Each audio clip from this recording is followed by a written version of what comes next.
The camera pans across a luxurious private school classroom. The teacher's voice cuts through the silence, sharp, cold. A young boy sits alone, targeted, demeaned. But what no one realizes is that the man walking through the door behind her isn't just a visitor. He's the principal. And he's the boy's father. What happens next will turn this classroom into a courtroom, and the verdict. Devastating. The black town car rolled to a silent stop outside the iron gates of Langston Hall, the most elite private school on the East Coast. The school's centuries-old stone walls loomed like the gates to a different world, one built on legacy, wealth, and quiet exclusion. Inside, manicured lawns stretched toward towering spires, and students in tailored uniforms laughed without a care. They had no reason to look over their shoulders. They belonged here. But when Julian Carter stepped out of the car, the laughter began to fade. He didn't slam the door. He didn't speak. He simply adjusted the strap on his bag and looked straight ahead, eyes sharp, posture steady. The uniform fit him perfectly, but something about him still felt out of place. Or rather, too grounded. Too deliberate. The school's emblem, golden ivy stitched into the left breast pocket, shimmered in the morning light. But the moment he crossed through the gates, the shift was almost audible. Heads turned. Conversations trailed off. Because Julian Carter didn't look like the sons and daughters of hedge fund CEOs or political dynasties. He didn't have the practiced smirk of someone who'd spent summers in the Hamptons. He walked like someone who had to earn every step. And worse for them, he walked in like he belonged.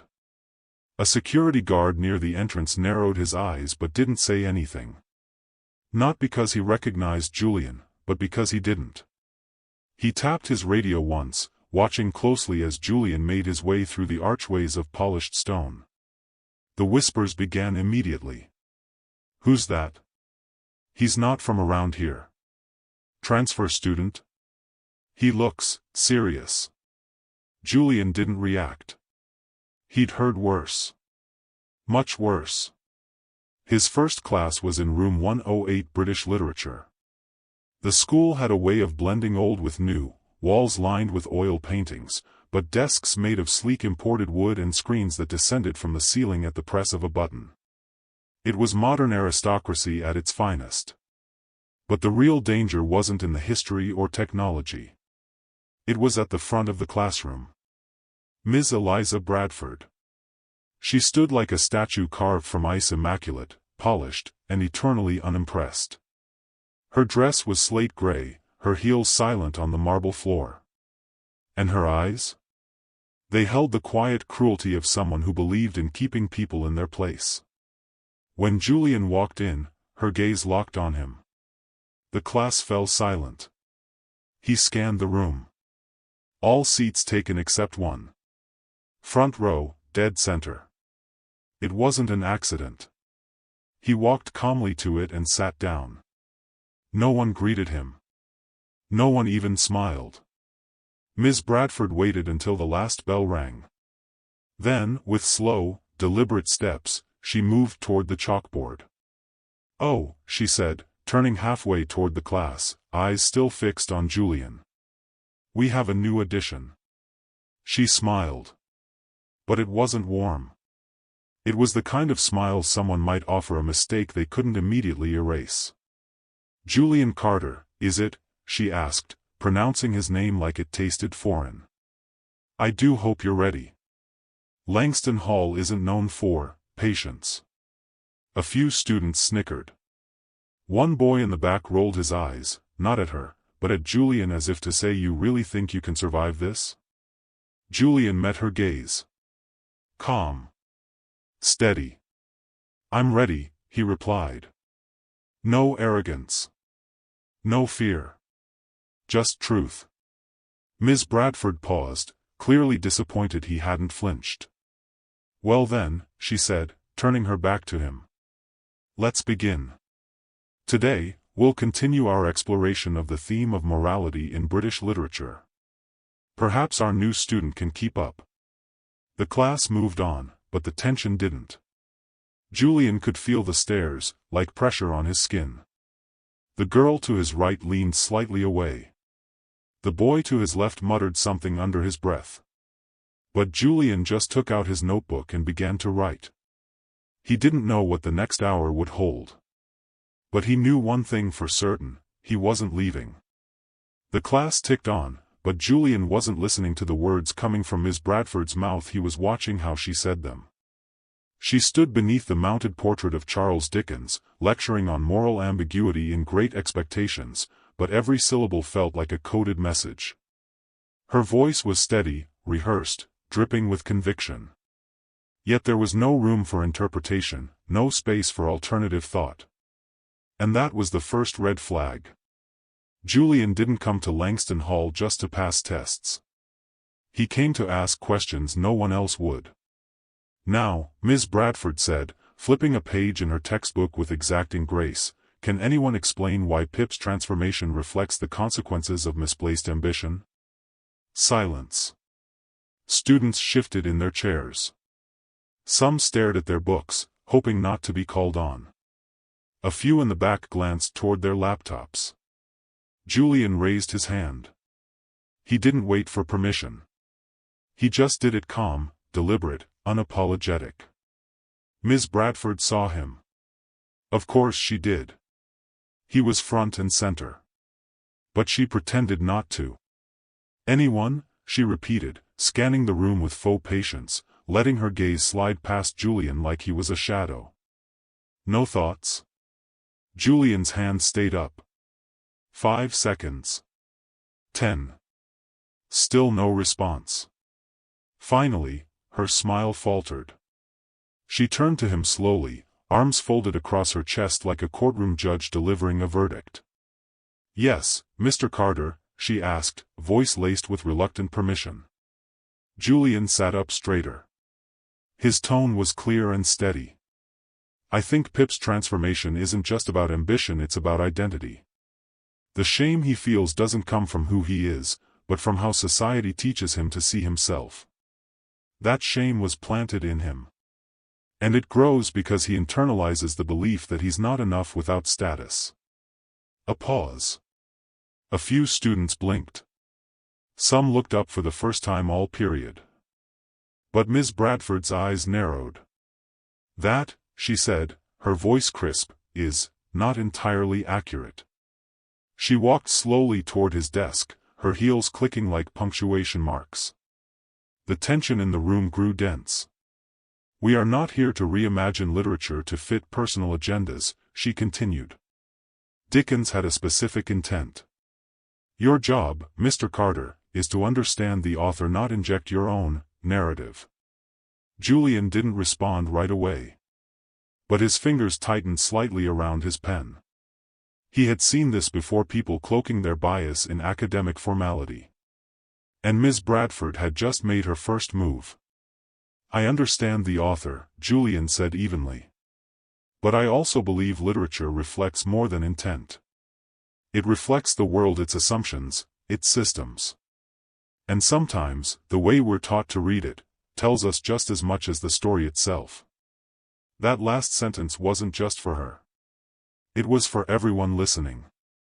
A few seats behind him, someone whispered, "Damn." Ms. Bradford froze.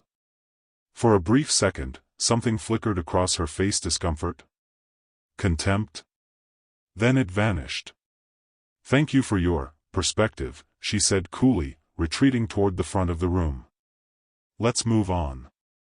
But everyone in that room knew something had happened. A line had been crossed. Not by Julian but by her. The bell rang 30 minutes later. Julian packed his books slowly, aware of the glances. Some curious. Others uneasy. He didn't expect applause. That wasn't why he spoke. He just couldn't pretend he hadn't seen what she was doing. As he stepped into the hallway, he heard footsteps behind him. "Hey!" He turned. A girl, freckles, dark ponytail, uncertain eyes, stood there. She looked like she'd been debating whether to say something the entire class. "I'm Ava," she said. That was brave. What you said in there. Julian nodded. I wasn't trying to be brave. Just honest. She bit her lip. Yeah, well, you were right. She does that. With people like. She stopped herself. Julian's eyes didn't waver. It's okay. You can say it. She lowered her voice. You're not the first. She's just usually more subtle. But today she wanted the class to see something. That you don't belong. Julian's expression remained steady. Then she's going to need to try harder. Ava looked around nervously. Be careful. She's been here a long time. Everyone knows how to stay on her good side. Julian gave a small, wry smile. I didn't come here to find her good side, he said. I came here to be seen. And just like that, the game had started. Not just a clash of student versus teacher but something bigger. Julian didn't have legacy. But what he had was much more dangerous: truth, clarity, and the nerve to say what others had only whispered. And Langston Hall wasn't ready. The next blow didn't come with words, it came with a grade. 2 days later, the students of room 108 filed into class, greeted by a stack of essays sitting neatly on Ms. Bradford's desk. She stood behind it, arms folded, a thin smile on her face like a lioness waiting for her prey to notice the trap. Julian sat in his usual seat. Calm. Focused. But his eyes briefly scanned the desk. He knew what this was. Ms. Bradford picked up the first stack and began calling names, handing out the essays one by one. Compliments for some. A raised eyebrow for others. Then she reached for Julian's. Without looking at him, she placed the paper face down on his desk. The room was silent. No comment. No eye contact. Julian turned the paper over. C+. His eyebrows drew together ever so slightly. Not in anger, but in calculation. He had spent nearly 4 nights writing that essay, researching, quoting scholarly critiques, structuring every argument with precision. It wasn't just good. It was exceptional. He glanced down at the red ink. Scribbles in the margins. Vague comments. Unclear. Too interpretive. Stick to the text. But nowhere did it explain why it deserved a low grade. Julian looked up. Ms. Bradford was already lecturing as if nothing had happened. He waited. And waited. Until the class ended. As students began filing out, Julian stayed seated. Calm, composed. He raised his hand not for permission, but to get her attention. She sighed audibly. Yes, Mr. Carter. Julian held up the paper. I'd like to understand what I did wrong. Her eyes narrowed just slightly. You received feedback in the margins, she said flatly. With respect, Julian replied, there's no specific critique that explains a grade this low. I reviewed the rubric. This meets and exceeds the criteria. A few students near the door slowed down, pretending to check their phones but really listening. Ms. Bradford stepped from behind the desk, her heels clicking with purpose. Perhaps you should consider, she said icily, that meeting the technical criteria doesn't mean the work resonates. Writing isn't just logic, it's tone, nuance, maturity. And frankly, Mr. Carter, your essay lacked those things. Julian didn't flinch. Or perhaps my perspective doesn't resonate with you. The room tensed. Ms. Bradford leaned in slightly, voice quieter now but far sharper. You're walking a dangerous line, Julian. He stood. Calmly. Not threatening. Just present. I think I've been walking it since the moment I stepped through these gates. For a moment, neither of them moved. The room was empty now, but the tension lingered like smoke after a fire. Julian picked up his bag, folded the paper in half, and placed it gently inside. "Thank you for your feedback," he said, tone neutral. "I'll be sure to hold on to it." And then he walked out, leaving Ms. Bradford alone at the front of her empire, her fingers tightening slightly around the edge of her desk. The hallways of Langston Hall were quieter than usual. Students walked in pairs or alone, voices hushed, as if the walls themselves were listening. Julian didn't need confirmation. He knew what was happening. The story of the C+ had spread. Not all at once but in whispers, exchanged in corners, passed over lunch tables like contraband. Some students scoffed and rolled their eyes. Others, especially those who had never dared raise their voices, began watching Julian a little differently. But inside room 108, things were shifting in ways more dangerous than gossip. Ms. Bradford had begun a campaign of subtle retaliation. She no longer addressed Julian directly. If he raised his hand, she'd call on someone else. If his answers were sharp, she'd interrupt with a correction before he finished. And if someone else echoed his point 5 minutes later, they'd be praised. This wasn't teaching. This was a war of erasure. Julian endured it with a stillness that unnerved even his peers. He wasn't being passive. He was taking notes. Every slight. Every move. Every time Ms. Bradford pretended he wasn't there. She thought she was winning. Until the morning of the debate. Every semester, students were asked to lead class discussions on complex moral themes. That day's topic, how power shapes justice in classic literature. Julian was assigned to pair with Cameron Dale, the golden boy of Langston Hall. Blonde, charming, and the son of the school's largest donor. Julian arrived early, organizing his papers. He had memorized citations, built historical parallels, even woven in case studies from real life. This wasn't just a debate, it was an opportunity. A mirror. The classroom filled quickly. Ms. Bradford sat at her desk like a silent judge, arms crossed, mouth set. She didn't need to say anything. Her message was clear: don't get clever. Julian stepped forward. So did Cameron. But from the start, it was clear they weren't on equal footing. Julian opened with a compelling point about how legal systems in Dickens and Orwell mirrored modern systemic imbalances. But before he could expand, Cameron cut in, not to build on the point, but to deflect it.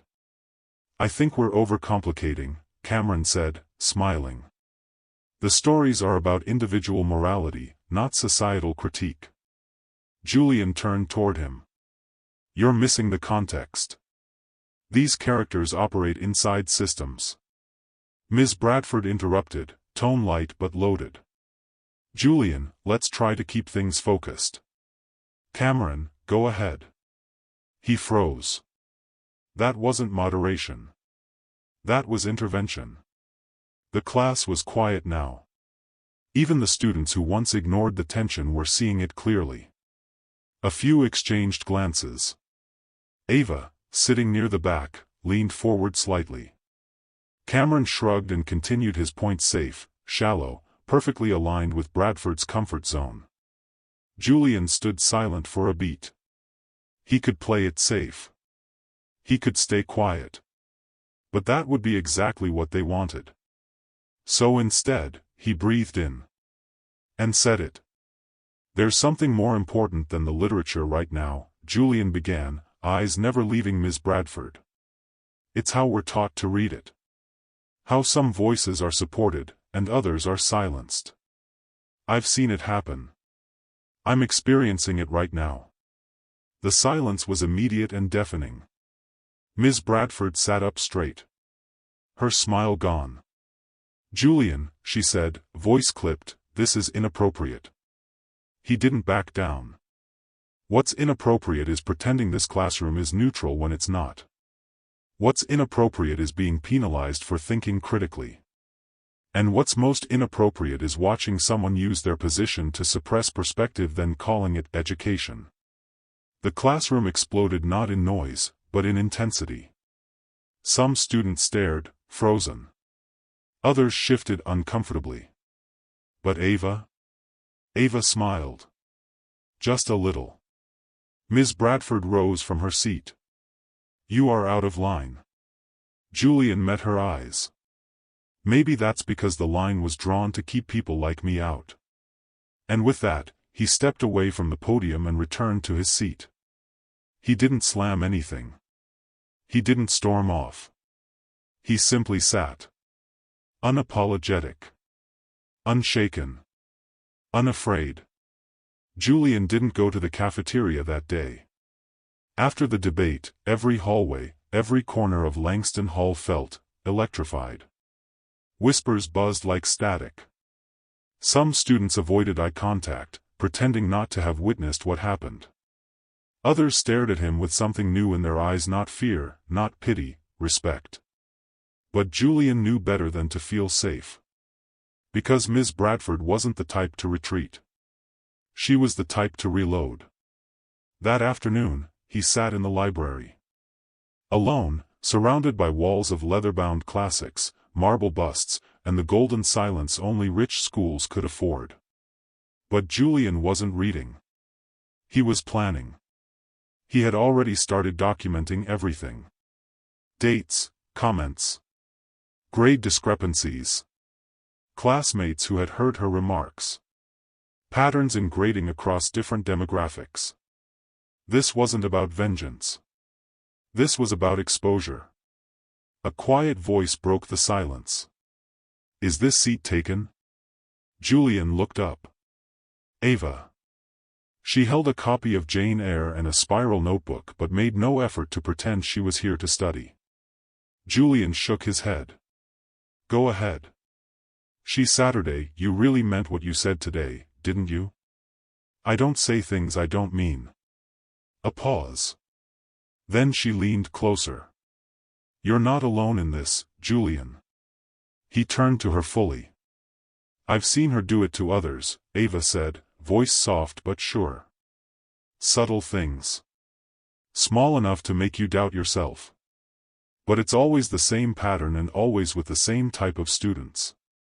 Julian didn't interrupt. I didn't speak up before because I was scared I'd be next, she admitted. Julian nodded slowly. That's how she stays in control.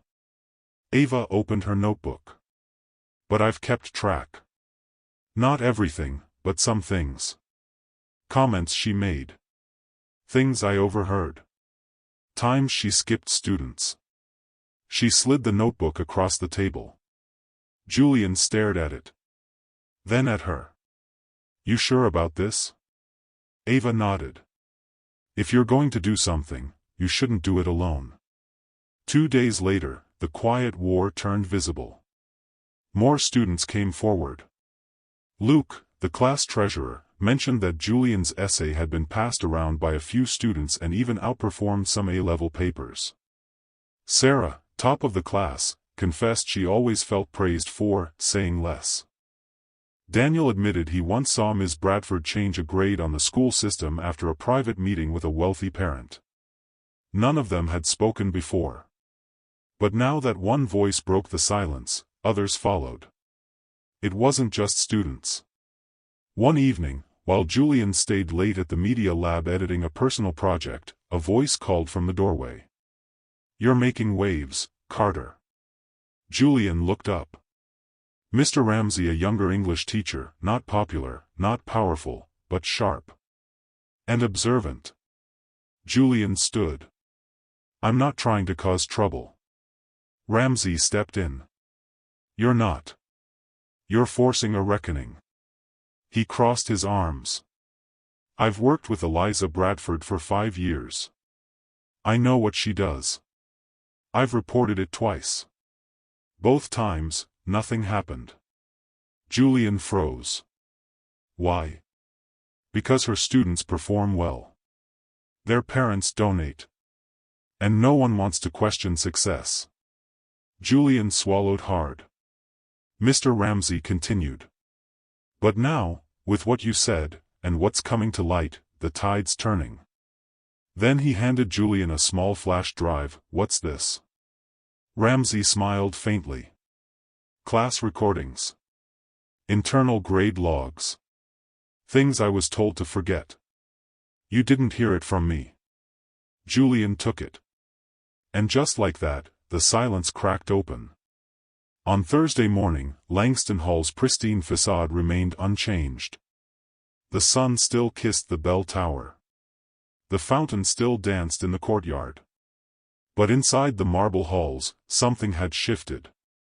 Julian Carter had submitted the report. 12 pages. Signed statements from students. A detailed analysis of grading inconsistencies. Screenshots of emails. An anonymous transcript from the internal system. And the flash drive from Mr. Ramsey. The report was addressed not only to Principal Aldridge, but to the Board of Trustees, the Student Ethics Committee, and most dangerously the Parents' Oversight Panel. Julian didn't tell anyone. He didn't need to. Because by noon, Langston Hall was no longer quiet. In room 108, Ms. Bradford taught as usual. Or tried to. She stood at the board, explaining symbolism in the picture of Dorian Gray, her voice steady but the room wasn't listening. Eyes kept darting toward phones. Toward each other. Toward her. Something had cracked. She noticed it when Sarah didn't raise her hand. When Cameron looked away instead of smirking. When Ava sat forward, her gaze sharp and steady. Then the classroom door opened. Assistant Principal Monroe stepped in, flanked by a senior administrator. He whispered something into Ms. Bradford's ear. Her face didn't move. But her knuckles went white around the marker. "I'll be back shortly," she said. She walked out. The door clicked shut. And the class exhaled for the first time in weeks. Julian sat in the back. He hadn't said a word. He hadn't needed to. That afternoon, he was called to the principal's office. When he walked in, Principal Aldridge stood by the window, a copy of the report in hand. He didn't look up immediately. Julian stood tall. Calm. Finally, Aldridge turned. "You've created quite a storm, Mr. Carter." Julian didn't flinch. "I didn't create it, sir. I just turned on the lights." A long pause. Then Aldridge nodded slowly. "I reviewed the contents. This isn't just a complaint. It's a case." Julian said nothing. "I've spoken with Ms. Bradford," Aldridge continued. "She denies the allegations, of course. Says you're exaggerating. That it's personal." Julian met his eyes. "It is personal. Because it's happening to me. But it's also systemic. Because it's happened to others." Aldridge studied him for a moment, then gestured to the chair across from his desk. "Sit down. I want to know exactly what she said to you on the first day." The investigation moved quickly. The student council called an emergency meeting. The English department chair launched a parallel inquiry. And parents, wealthy, powerful parents, began asking questions. By Friday, students received an official email. "We are aware of the concerns raised regarding grading practices and classroom conduct. We are treating this matter with the utmost seriousness." But the real shock came that evening. At 7:32 p.m., Langston Hall's private student app lit up with a push notification: "An emergency town hall will be held Monday morning. Attendance is mandatory for all faculty and students." The subject line: Academic Integrity and Inclusive Teaching Practices. And Ms. Bradford? She didn't return to room 108 on Friday. A substitute teacher walked in. Said she'd taken a leave of absence. But students knew better.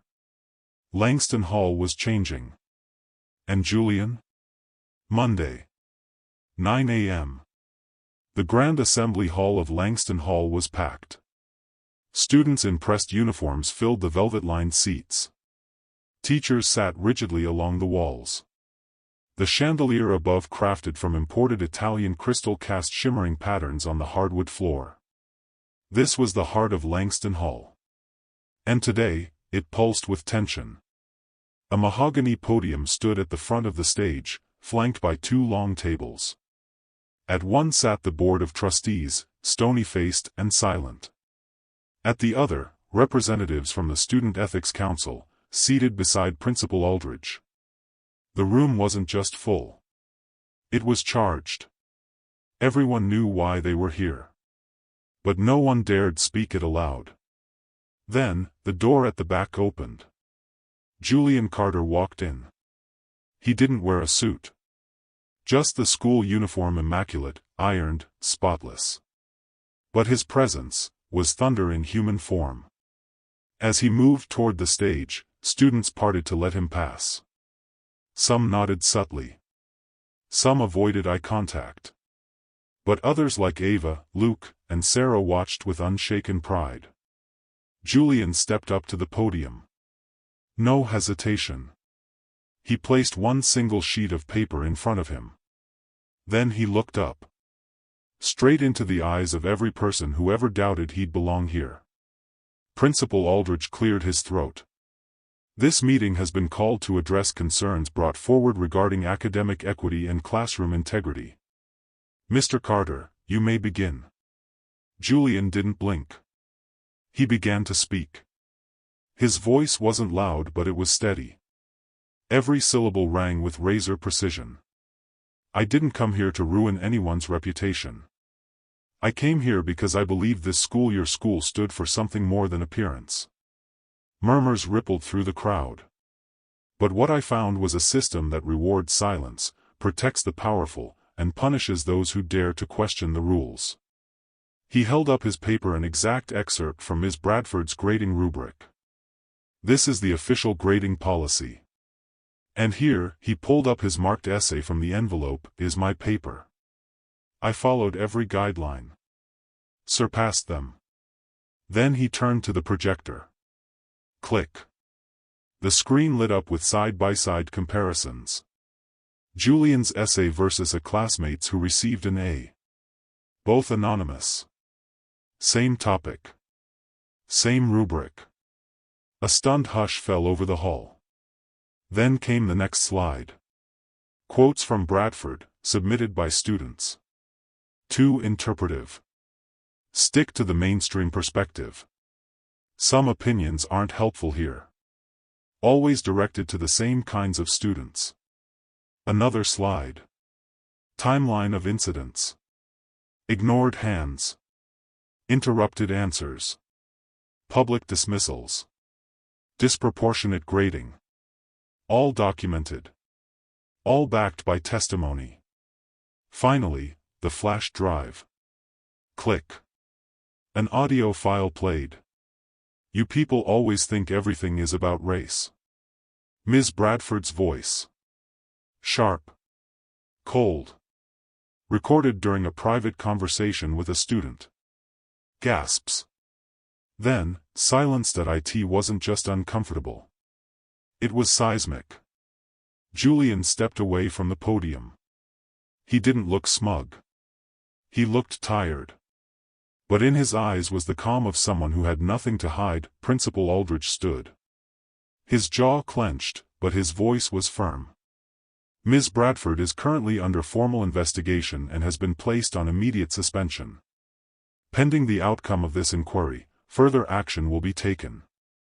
He turned to the students, but this isn't just about one teacher. This is about all of us. About the culture we've allowed to fester behind our own prestige. His voice rose not in anger, but in conviction.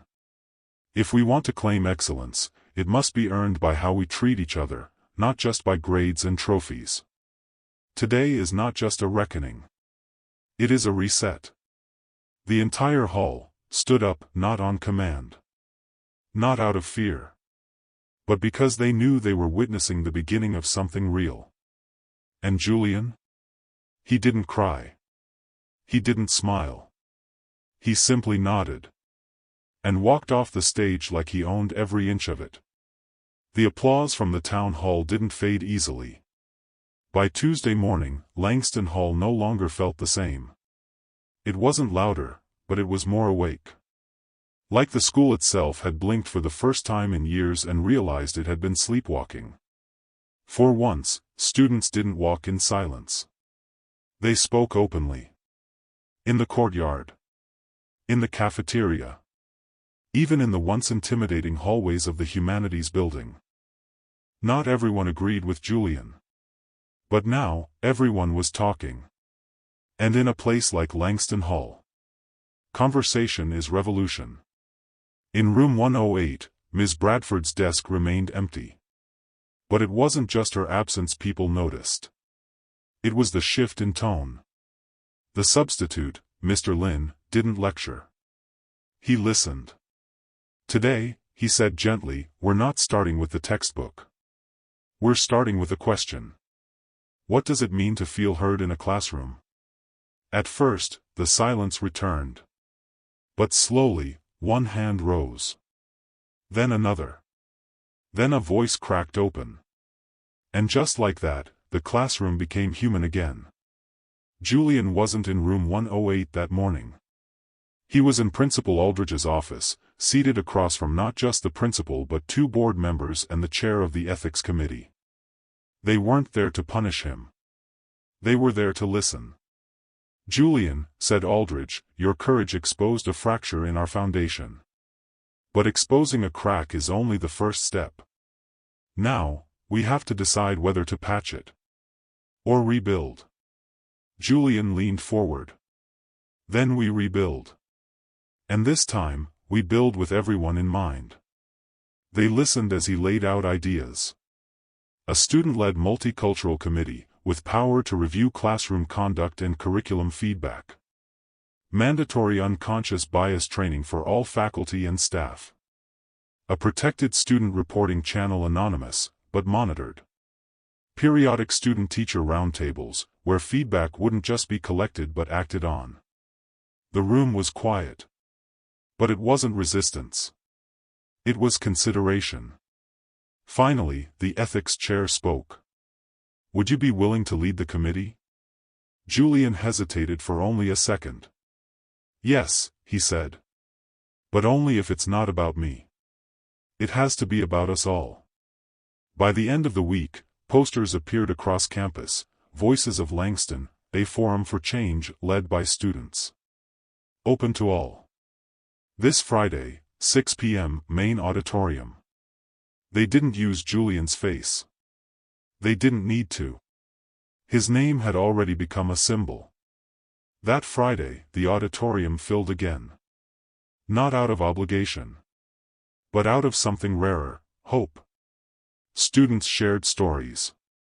Of teachers who never said their names right. Of essays marked harshly for challenging viewpoints. Of moments they felt invisible, until now. Julian didn't speak first. Or second. He sat in the 3rd row. Listening. But when he finally stood, there was no fanfare. No spotlight. Just truth. This school has worn the title, elite, for decades, he said. But elite should never mean exclusive. It should mean accountable. And from now on, if Langston Hall wants to keep its crown, it's going to have to earn it. The crowd didn't cheer. They rose. Silently. Powerfully. In unity. Because the boy they once ignored had become the voice they now followed. The Monday after the forum felt different. Not because the buildings changed. Not because the rules did. But because something invisible had shifted.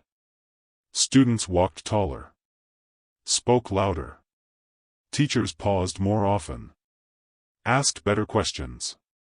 Some even learned to listen again. And at the center of it all, was Julian Carter. But Julian didn't walk around like a hero. He didn't bask in attention. He was already thinking further ahead. Inside the glass-walled conference room on the 2nd floor of Langston Hall's admin building, Julian sat at the head of a long oak table not because he wanted to, but because they asked him to.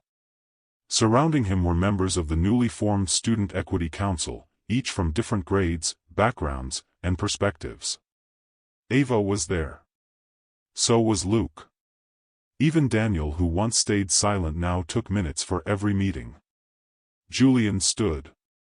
"We're not here to put out a fire," he said. "We're here to rebuild the house. One that doesn't burn people like us to begin with." He didn't use fancy metaphors.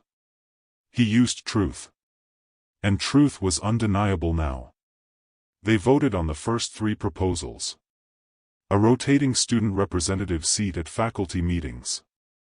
A system for anonymous class climate reviews. A new literature unit co-designed with students on narratives from marginalized voices. Unanimous votes. No hesitation. The council wasn't symbolic. It was operational. And it was just getting started.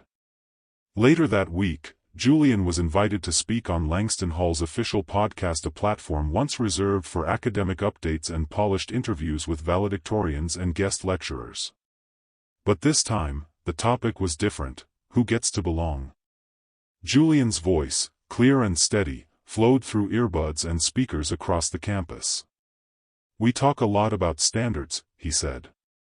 "But we rarely ask whose stories define those standards. Who sets the tone? Who's allowed to speak up without being labeled difficult?" Silence followed his words, not of boredom, but of deep reflection. That night, his inbox overflowed. Messages from freshmen. From staff. Even from a former Langston Hall alum now teaching in another school. "I wish someone like you had spoken when I was here. Keep going. You're changing more than you know." By mid-March, change became visible. Class syllabi began to include works by James Baldwin, Chimamanda Ngozi Adichie, and Viet Thanh Nguyen. Weekly assemblies now featured student-led panels on race, gender, and academic pressure. And for the first time, Langston Hall introduced a student advocacy grant, a fund for projects that promote inclusion and equity. The school wasn't perfect. But it was no longer pretending to be. On a rainy Thursday afternoon, Julian sat in the library again, the same one where he once planned in silence. But this time, he wasn't alone. A sophomore approached, nervous, unsure. Julian?" Julian looked up, smiling gently. "Yeah. I heard what you said on the podcast. I think I want to join the council. I don't know if I'd be good at it, but I just don't want to stay quiet anymore." Julian nodded. "Then you're exactly the kind of voice we need." And just like that, another seed was planted. Julian Carter was no longer just the student who challenged a teacher. He was no longer just the boy who stood at a podium and exposed a truth. He had become something greater, a builder. A guide. A voice that echoed beyond his time. Langston Hall had changed. And this time, it wasn't going back. The final week of the school year arrived like a quiet tide, steady, inevitable, and strangely calm. But beneath the surface, Langston Hall was not the same school it had been 9 months earlier. Hallways that once echoed with whispered judgment now hummed with conversations that mattered. Classrooms once locked in hierarchy now pulsed with discussion, disagreement, and discovery. And on the announcement boards, under bright flyers for summer programs and graduation rehearsals, one headline always remained: Equity Council Elections, Carry the Voice Forward. Because Julian Carter was graduating. And the school knew, something monumental was leaving with him. The graduation ceremony was held in the marble courtyard under a cloudless sky. Rows of chairs stretched between columns. Parents, faculty, and students all dressed for formality but sat with something deeper in their chests: anticipation. Principal Aldridge took the podium. The sun gleamed off his glasses, but his voice was steady. "Every year," he said, "we recognize a student not just for academic excellence, but for their contribution to the soul of this school. This year, that soul was challenged, questioned, and ultimately, redefined." He looked out into the crowd. "This year, we honor someone who didn't just pass through Langston Hall, he reshaped it." He paused. Then, Julian Carter. Please come forward. Julian rose from his seat. His cap was slightly askew. His gown flowed as he walked, calm, collected, yet full of quiet gravity. When he reached the podium, he didn't unfold a speech. He didn't need one. He just looked out at his peers, his teachers, his parents. Then he began. I came to this school hoping to prove I belonged. But I realized along the way that the question itself was broken. A murmur rippled through the audience. Belonging shouldn't be something you have to earn. It should be something you're granted by default as a student, as a human, as someone who dares to speak. He let that sit. Then, Langston Hall was built to shape leaders. Now, it also listens to them. And that's not because of me. It's because I wasn't the only one willing to speak when it counted. He glanced toward the Equity Council, toward Ava, Luke, Daniel, and a dozen new faces in the crowd. I'm leaving. But the work isn't. He paused, then smiled slightly. I came in with a backpack. I leave with a blueprint. And it's up to you to build something even better. With that, he stepped down. No standing ovation. Not immediately. But when the applause came, it roared. Because they knew.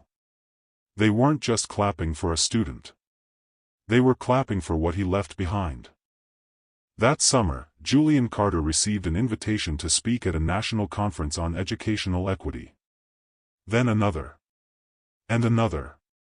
But wherever he went, he introduced himself the same way. I'm Julian Carter. I was just a student. But I refused to be silent. And that refusal changed everything.